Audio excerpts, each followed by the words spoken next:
কোন মুসলমানের ধর্ম নিয়ে অবমাননা করার ক্ষমতা ডোনাল্ড ট্রাম্পেরও নাই।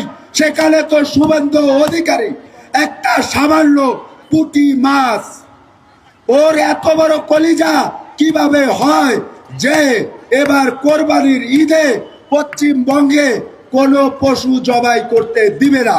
আমি তার তীব্র নিন্দা জানাই এবং আমি পশ্চিমবঙ্গের মুসলমানদেরকে বলবো, দরকার পড়লে এবার কোরবানি শুভেন্দু অধিকারীকে দিয়েই শুরু করো। যদি তারা করতে না দেয়, দরকার পড়লে জনতা পার্টির কয়েকটারে জবাই দিয়া দাও। কথা ক্লিয়ার? মুসলমান সেই বিলাই না, মুসলমান মুহাম্মাদুর রাসূলুল্লাহ সাল্লাল্লাহু আলাইহি সাল্লামের উম্মত। তারা দুনিয়ার কোনো মিসাইলকে ভয় করে না।